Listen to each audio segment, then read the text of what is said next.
জানতেও অপরাধ হয়, অজান্তেও অপরাধ হয়। আপনি অজান্তে আগুনে হাত দেবেন, আগুন আপনাকে ছাড়বে?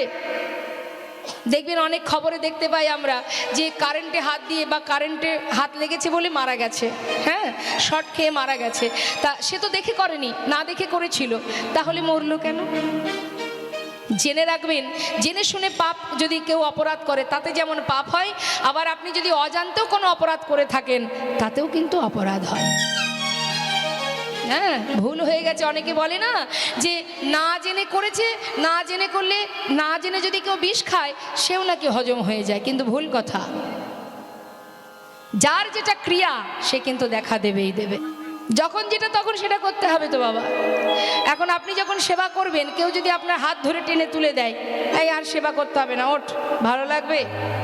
আপনি ঘুমাচ্ছেন, মাঝপথে যদি মাঝরাত্রে কেউ যদি আপনার হাত ধরে বিছানা থেকে টেনে তোলে, রাগ হবে কি না? হ্যাঁ তো।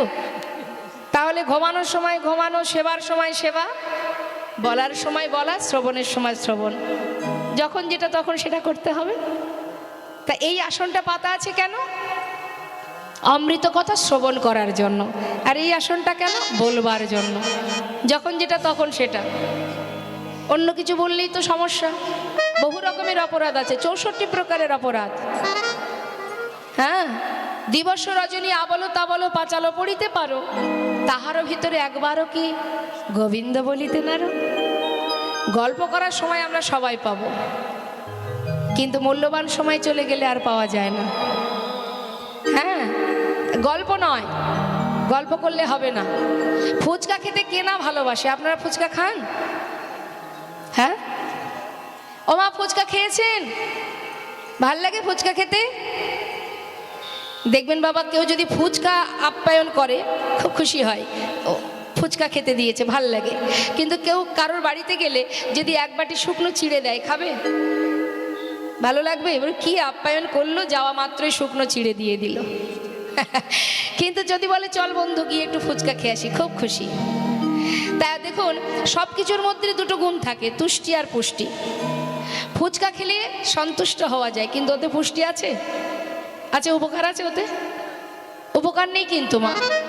কিন্তু যদি চিড়ের সঙ্গে দই মিষ্টি মিশিয়ে যদি খাওয়া হয়, সেটাতে কিন্তু তুষ্টি, মানে সন্তুষ্ট না হলেও তাতে পুষ্টি আছে, উপকার আছে। তা হরিনাম শুনলে তাতে উপকার। হ্যাঁ, হরিনাম শুনলে যারা শুনবে তাদের উপকার, যারা গাইবে তাদের উপকার, উভয়ের উপকার। কিন্তু যারা মদ বিক্রি করে তাদের উপকার, যারা কিনে খায় তাদেরও উপকার। যে দুধ বিক্রি করে তার উপকার, যে কিনে খায় তার উপকার, উভয়ের উপকার। জগতে এমন কিছু করো যেটাতে সবার উপকার, সবার কল্যাণ, সবার মঙ্গল হয়। তুমি যদি হরিনাম শুনতে বসে গল্প করো, তোমার জন্য আর 5 জনের সমস্যা হবে, তাতে কি হবে? অজান্তে তুমি কিন্তু অপরাধী হয়ে যাচ্ছ। তাই গল্প করলে কিন্তু অজান্তেই আপনি অপরাধী হবেন, গল্প নয়, গল্প নয়। আমরা কৃষ্ণ নাম শ্রবণ করব, গল্প করার জন্য অনেক সময় আছে। দেখি একবার হাত তুলুন। মনে মনে ভাবছে এত হাত তুলতে বলছে, সকাল থেকে হাত তুলছি, আর কত হাত তুলবো? এই তো সুযোগ। হ্যাঁ, তিনি তো দিয়েছেন হাত, যার নেই সে জানে না থাকার জ্বালা। আমরা তো পেয়েছি, একবার তুলি। হ্যাঁ, প্রত্যেকে দুটি বাহু তুলে হরি বল, হরি বলি দাই গৌর হরি বল। পথ চলিতে আর বলিতে,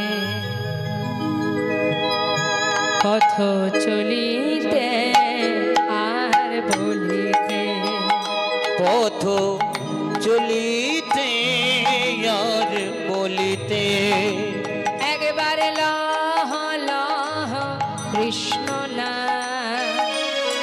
মধুর না হরি না।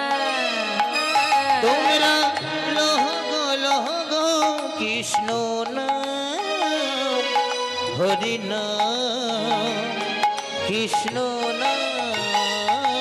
পথ চলিতে আর বলিতে, পথ চলিতে আর বলিতে, সন্মুখী আঁধার রাত্রি আমি হয়েছি পথযাত্রী। ও সন্মুখে আধার রাতি, আমি হয়েছি পথযাত্রী। স্বর্ণমুখী আধার রাত্রি, আমি হয়েছি পথযাত্রী। ও সন্মুখে আধার রাতি, হয়েছি পথযাত্রী। ও গো চলিতে রাধানা, মুখে বলিতে কৃষ্ণ না। ও পথ চলিতে রাধার নাম, কথা বলিতে কৃষ্ণ না। পথ চলিতে আর বলিতে, পথ চলিতে আর বলিতে, পথ চলিতে আর বলিতে। পথ চলিতে আর বলিতে। দেখতে দেখতে আর 1 বছর হয়ে গেল বাবা। স্ত্রীকে নিয়ে আসার পর একবার কমে গিয়ে হলো 3 বার। 1 বছর যেতে না যেতে একটি পুত্র হলো মা। সন্তানের নাম রাখলেন ভগবানের নামে। ভগবানের নাম কি? ঘরে যে বিগ্রহ তার নাম গোপীনাথ। ছেলেরও নাম রেখেছে গোপীনাথ। স্ত্রীকে বলছে মাধবী, এটা আমার পুত্র গোপীনাথ, এ হচ্ছে আমার বিগ্রহ গোপীনাথ। আমি 2 পুত্রের পিতা। কিন্তু ছেলে যেদিন ঘরে এলো সেদিন থেকে ভগবানের সেবা আরো একবার কমে গেল। হ্যাঁ,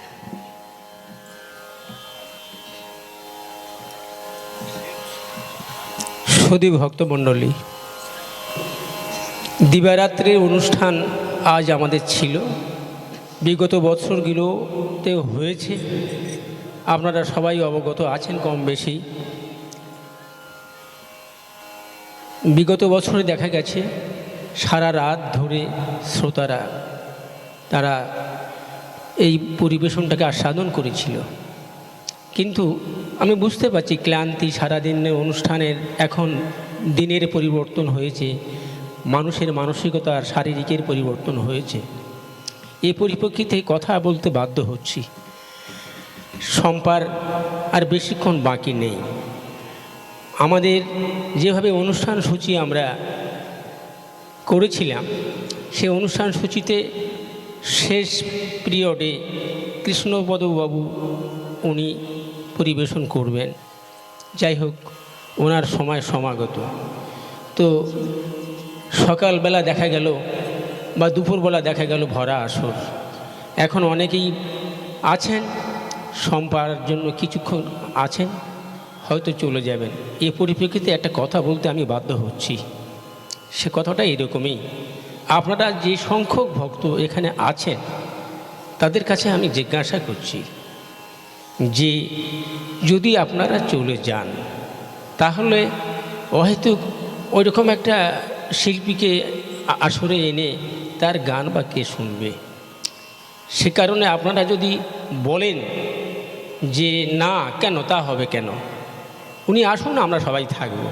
যদি আপনারা না থাকেন তাহলে আমি বড় আশা করেছিলাম আমরা বা আমাদের কমিটি যেভাবে আমরা শিল্পী সমন্বয় শিল্পীদেরকে সাজিয়েছিলাম একের পর এক, আমাদের হিসাব মতো সবাই একটা বড় মাপের শিল্পী। কিন্তু ক্লান্তি এবং শারীরিক মানসিক সব মিলিয়ে যদি দেখা যায় ভক্তদের এই অভাব, তাহলে সেক্ষেত্রে সারা রাতের এই অনুষ্ঠানের চিন্তাভাবনা আমরা আগামী দিনে যেটা করব সেটা আমরা মনে মনে আছি। তো আজকের ক্ষেত্রে আপনাদের কাছে আমি জিজ্ঞাসা করছি, আপনারা একটু উত্তর দেবেন আমাকে। কৃষ্ণপদবাবু কি আসবেন? আমরা কি আনবো? একটু হাত তুলে বলুন তো। আপনারা থাকবেন? ঠিক আছে, আমি কিন্তু আপনারা অত্যন্ত আমাকে স্নেহ করেন, সেই আশা রেখে আপনাদেরকে আমি স্নেহের শাসনটা করলাম। আপনারা যদি আশ্বাস দেন যে যত কষ্ট হোক আমরা থাকব, কৃষ্ণবাবু আছেন, তৈরি হচ্ছেন আসার জন্য, তাহলে আপনারা যদি আশ্বাস দেন যে ওনাকে আনুন, আমরা থাকবো, তাহলে আমি ওনাকে আনতে যাচ্ছি। কি বলছেন আপনারা? ঠিক আছে।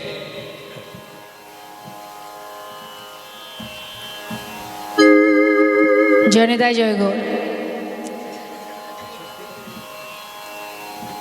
সুন্দর হরিবাসরে একটা স্কুলে একই ক্লাসে অনেক স্টুডেন্ট থাকে, সবাই কি আর ফার্স্ট হতে পারে? একজনই হয়। ঠিক তদ্রূপ ভক্তের মতো ভক্ত যদি 5 জনও থাকে, তাতেই যিনি কীর্তন পরিবেশন করবেন তার আত্মার তৃপ্তি হবে, শান্তি হবে। তাই আমি বলবো আপনাদেরকে, যারা নিষ্ঠা সহকারে ভক্তি সহকারে কৃষ্ণ কথা শ্রবণ করছেন এখনও পর্যন্ত, আপনারা অবশ্যই থাকবেন। আমাদের শ্রদ্ধেয় দাদাভাই আসছেন, আপনাদের অমৃত কথা হরি কথা শ্রবণ করাবেন। তো সবাই থাকবেন, একই সঙ্গে নামের মধ্যে ডুবে থাকবেন। দেখতে দেখতে সময় চলে যাবে, আবার 1 বছর অপেক্ষা করতে হবে আজকের এই দিনটা পাওয়ার জন্য। সেই পর্যন্ত আমরা কেউ থাকতেও পারি, আবার চলেও যেতে পারি। তাই যে সময়টা হাতে আছে, সময়টা হেলায় নষ্ট না করে সবাই আপনারা এই সময়টাকে, এই যুগে যোগ ধরে সাধু গুরু বৈষ্ণবের সঙ্গ থেকে বঞ্চিত হবেন না। নিতাই গৌর হরিবোল, হরিবোল গৌর হরিবোল। তো আজ গোবিন্দ ঘোষ তিনি তার সন্তান গৃহ মাঝে আসবার পর সেবা শুরু হলো দিনে 2 বার। প্রভু দেখলেন ভক্ত মায়ার বন্ধনে আবদ্ধ হচ্ছে, তো মায়া যেমন দিয়েছি তেমন মায়া কাটিয়ে নিতে হবে। তাই তিনি কি করলেন? তিনি দেরি না করে একটা একটা করে মায়া কাটাতে শুরু করলেন। বাবা কিভাবে কাটাচ্ছে দেখুন। প্রথমে তো তার স্ত্রীকে কেড়ে নিলেন। কিভাবে? একদিন ভিক্ষা করে ফিরে এসে নিজের স্ত্রীকে ডাকছে, মাধবী, মাধবী, যা কিছু ভিক্ষা করেছি 2 ভাগ করো, 1 ভাগ রন্ধন করো আর 1 ভাগ রেখে দাও। আর আমি স্নান করতে চললাম, ফিরে এসে গোপীনাথের সেবা দেব। স্নান করে এসে দেখছে কি, ঝোলাটা যেখানে রেখেছিল সেইখানে পড়ে আছে, রন্ধন হয়নি। তাহলে মাধবী গেল কোথায়? এখনো রান্না হলো না।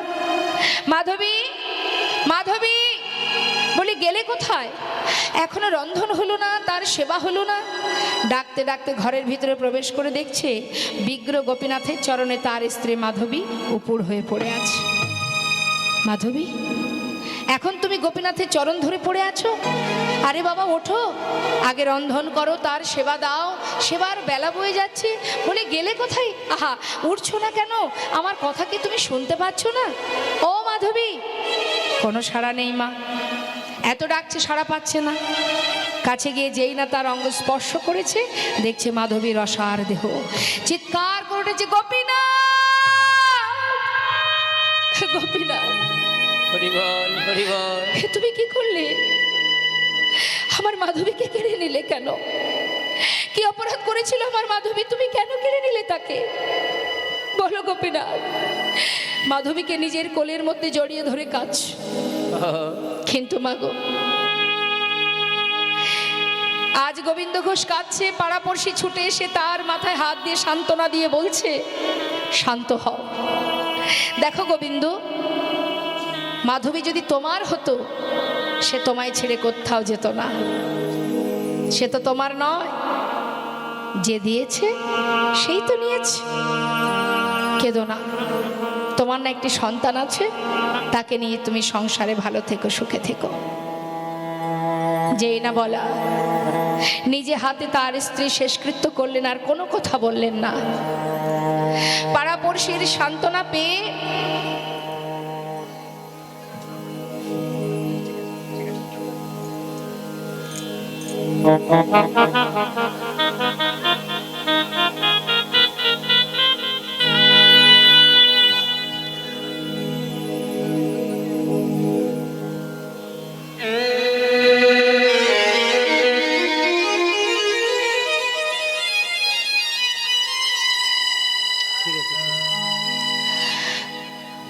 নিজে হাতে মাধবীর শেষকৃত্য করে ওই সন্তানকে নিয়েই তার সুখে স্বাচ্ছন্দ্যে দিন কাটে। মা, ভগবানের কি পরীক্ষা, তার কি লীলা। একটা একটা করে সমস্ত মায়া কাটিয়ে নিচ্ছেন। আগে নিল স্ত্রীকে, দেখতে দেখতে ছেলের বয়স হলে 5 বছর। 5 বছরের শিশু কিন্তু নিজের মাতা পিতাকে চিনতে শেখে। প্রতিদিন মাঠে খেলা করে। সমবয়সী বন্ধুরা সন্ধ্যা হওয়ার সাথে সাথে তাদের মায়েরা তাকে কোলে করে ঘরে নিয়ে চলে যায়। কিন্তু ছোট্ট ছেলে গোপীনাথ, যাকে কেউ নিতে আসে না, বাবা চলে যায় ভিক্ষায়, মা নেই ঘরে, একা একা ঘরে ফিরে। যখনই বাবা ঘরে ফিরে, বাবার কোলে বসে জিজ্ঞাসা করে, বাবা, এই জগতে সকলেরই তো মা আছে, আমার মা কোথায়? বাবা সন্তানকে কোলের মধ্যে জড়িয়ে ধরে সান্ত্বনা দেয়, আমি তো আছি, তুই দুঃখ পাস না, তুই আমাকে মা বলে ডাকবি, আমাকে বাবা বলে ডাকবি, আমি তো আছি, তুই কাঁদিস না। বাবা, সকলের মা আদর করে, ভালোবাসে, তাকে কোলে করে ঘুম পড়ায়, আমার মা কোথায়? মায়ের আদর, মায়ের ভালোবাসা না পেয়ে বাবার কাছে একই প্রশ্ন প্রতিদিন করতে থাকে। একদিন গোবিন্দ ঘোষ সহ্য করতে না পেরে বলে উঠলেন, তুই মায়ের কথা জানতে চাস? তবে যা, ওই যে দাঁড়িয়ে আছে মন্দিরে, ওর কাছে গিয়ে জিজ্ঞাসা কর তোর মা কোথায়। ঠিক তার পরের দিন বাবা যখনই গঙ্গা স্নানে চলে গেল, সেই সুযোগে একাকী ঘরের মধ্যে গিয়ে বিগ্রহ গোপীনাথের সামনে বসে পুত্র গোপীনাথ মা মা বলে কাজ। বলো না, হো গোপীনাথ, বলে দা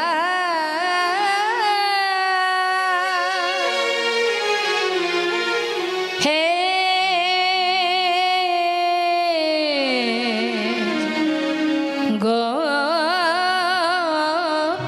গোপীনাথ, বলো কোথায় আমার মা?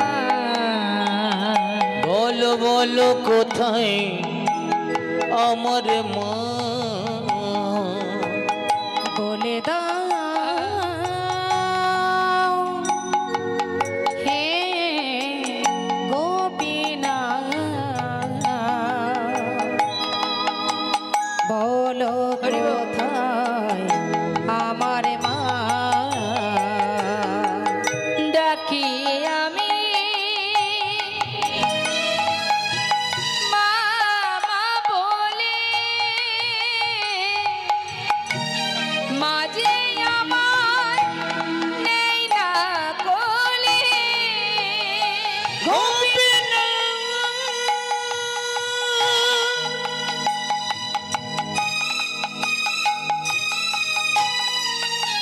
তুমি আমায় বলে দাও, হরিব বলো কোথায় আমার মা আছে? আমার মা ছাড়া প্রাণ বাঁচে না।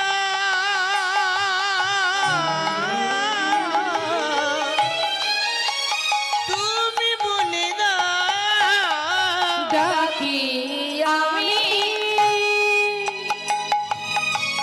মা মা বলে, মা যে আমায় নেই না কোলে। হারিয়ে গেছে মা যে আমায়, হারিয়ে গেছে মা যে আমায়, আমি খুঁজে পেলাম না। বলো বলো কোথায় আমার মা? বলে দাও হে গোপীনাথ, বলো বলো কোথায় আমার মা? বলো কোথায় আমার মা? সন্তান মন্দিরে বসে বসে মা মা বলে কাঁদছে, আর এদিকে গোবিন্দ ঘোষ গঙ্গা থেকে স্নান করে এসে নিজের পুত্রকে ডাকছে, গোপীনাথ, কোথায় গেলি তুই? এই দেখ বাবা, ঘরে এসেছি, আমার কোলে আয়। কিন্তু সাড়া পাচ্ছে না, ছেলে কোলে আসছে না, গেল কোথায়? ডাকতে ডাকতে যেই না ঘরের ভিতরে ঢুকেছে, দেখছে বিগ্রহ গোপীনাথের চরণতলে নিজের পুত্র গোপীনাথ মা মা বলে কাঁদছে। ছুটে গিয়ে সন্তানকে নিজের কোলের মধ্যে জড়িয়ে ধরে সারা গায়ে হাত বুলিয়ে বলছে, ওরে কাঁদিস না বাবা, আমি তো আছি রে। ও কোনোদিন বলবে না তোর মা কোথায়, আমি আছি, তুই কাঁদিস না, কাঁদিস না গোপীনাথ, কাঁদিস না। তুই আমাকে মা বলে ডাক, আমাকে বাবা বলে ডাক। হঠাৎ দেখছে তার পুত্রের বদন থেকে ঝলকে ঝলকে রুধির ঝরছে। চিৎকার করে উঠেছে, গোপীনাথ, গোপীনাথ, গোপীনাথ, এ তুমি কি করছো? আমার একমাত্র সন্তান, তুমি তো আমার স্ত্রীকে কেড়ে নিয়েছো, আমি তো তোমায় কিচ্ছু বলিনি। গোপীনাথ, কেড়ে নিও না প্রভু গো,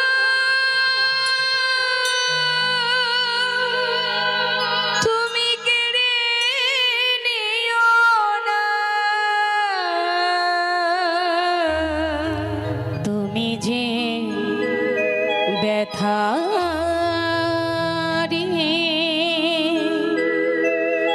আমায় ব্যথা দিও না। দিলে যদি পুত্র মোরে, কেড়ে কেন নিতে চাও? পারি না সহিতে প্রভু গো, তুমি কেন এত দুঃখ দাও? যে বিষম বেদনা আমি সহিতে পারি না, যে বিষম বেদনা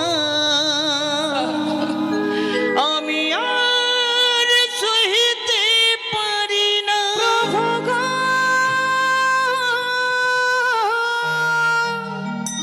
সহিতে পারি না। তুমি যে ব্যথা আমায় ব্যথা দিও না। চলে গেল। পিতার কোলে প্রাণ হারালো সন্তান। মৃত সন্তানকে কোলে করে নিয়ে গঙ্গার ঘাটে বালু রাশির মধ্যে গর্ত করে তাকে সমাধি দিল। গঙ্গা থেকে স্নান করে শুদ্ধ বসন করে ঘরে ফিরে এসে বিগ্রহ গোপীনাথের সামনে দাঁড়িয়ে বললেন, গোপীনাথ, হরিবল, তুমি কি করলে গোপীনাথ? আমি তো তোমায় বলিনি আমার সংসার দাও, আমার স্ত্রী দাও, পুত্র দাও। হরিবল, হরিবল, তুমি তো দিয়েছিলে, আবার তুমি কেড়েও নিলে। হে দয়াময়, এ জগতে বাবা বলে ডাকবার আর কেউ রইল না। একদিন, দুদিন, 3 দিন চলে যায়। ধুলাই গড়াগড়ি দিয়ে কাঁদে আর বলে, গোপীনাথ, কোথায় গেলি তুই? একবার এসে আমায় বাবা বলে ডাক। ওরে কোথায় গেলি তুই? একবার এসে বাবা বলে ডাক। চতুর্থ দিন, 4 দিনের দিনে বিগ্রহ থেকে ভগবান সচল মূর্তি ধারণ করে পুত্র সেজে 1 পা 2 পা করে গোবিন্দ ঘোষের কাছে এসে ডাকছে, বাবা, বাবা। কে? আমি তোমার পুত্র গোপীনাথ। আমার পুত্র, সে তো মারা গেছে। কে তুমি? আমি তো তোমায় চিনি না।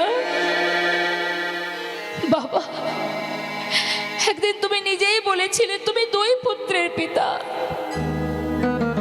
কোন পিতার যদি দুটো সন্তান থাকে, যদি একটা মারা যায়, তবে কি পিতা আরেকটি সন্তানকে না খাওয়িয়ে রাখে?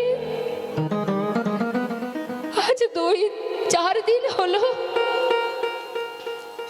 তুমি আজও আমায় কিছু খেতে দিলে না। আমি যে আর পারছি না বাবা, আমি আর পারছি না, আমি কিছু খেতে দাও। ও তুমি এসেছো, আমায় তুমি বাবা বলে ডাকলে। তুমি জানো এই জগতে প্রত্যেকটি মাতা পিতা একটি পুত্র সন্তান কেন চায়? শেষের দিনে মাতা পিতার শেষকৃত্য করবার জন্য। আজ তো তুমি তাও কেড়ে নিলে। তুমি আমায় বাবা বলে ডাকলে, তুমি পারবে সন্তান হয়ে আমার শেষকৃত্য করতে? বাবা, পারবো, আমি পারবো। তুমি পারবে আমার জন্য 1 মাস বিষণ্ণ খেতে? পারবো। তুমি পারবে আমার জন্য পিণ্ড দিতে? পারবো, পারবো বাবা, পারবো। তুমি পারবে আমার জন্য কাছা নিতে? পারবো, আমি পারবো। আরে বল, এবার তো কিছু খেতে দাও। কয়েক বাড়ি থেকে ভিক্ষা করে এনে কোনো রকমে সেবা দিয়েছে। এইভাবে পরপর কিছুদিন যাবার পর গোবিন্দ ঘোষ শয্যাশায়ী হয়েছে, আর চলতে পারে না। আর প্রতিদিন ভগবান গোপীনাথ বিগ্রহ থেকে নিজ মূর্তি ধারণ করে, সচল মূর্তি ধারণ করে প্রতিদিন গোবিন্দ ঘোষের পাশে এসে তার গলাটা জড়িয়ে ধরে কাঁদে আর বলে, বাবা কষ্ট হচ্ছে তোমার? না রে, অন্তিম সময় এলো যে। হরিবল হরিবল। যাবার সময় যখন আসে সকলেরই তো এমনই হয়।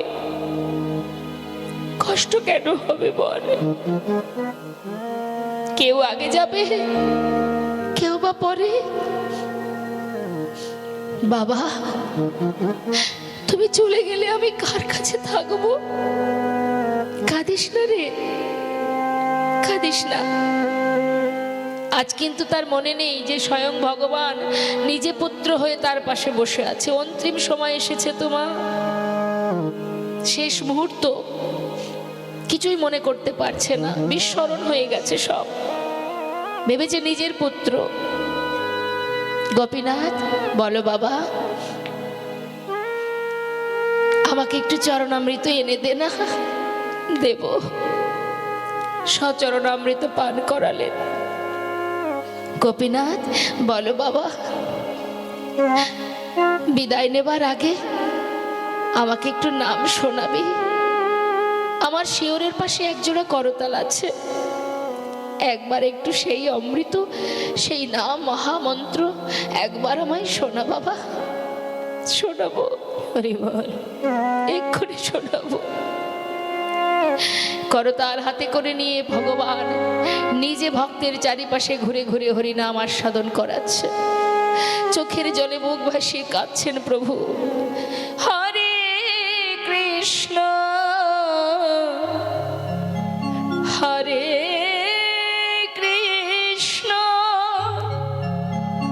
কৃষ্ণ কৃষ্ণ হরে হরে হরে রাম হরে রাম রাম রাম হরে হরে হরে কৃষ্ণ হরে কৃষ্ণ কৃষ্ণ কৃষ্ণ হরে হরে হরে রাম হরে রাম রাম রাম হরে হরে হরে কৃষ্ণ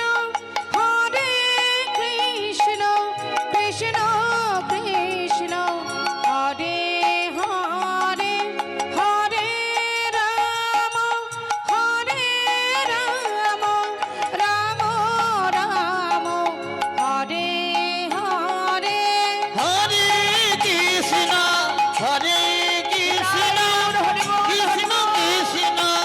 হরে হরে হরে রাম রাম রাম হরে হরে হরে কৃষ্ণ কৃষ্ণ কৃষ্ণ হরে হরে হরে রাম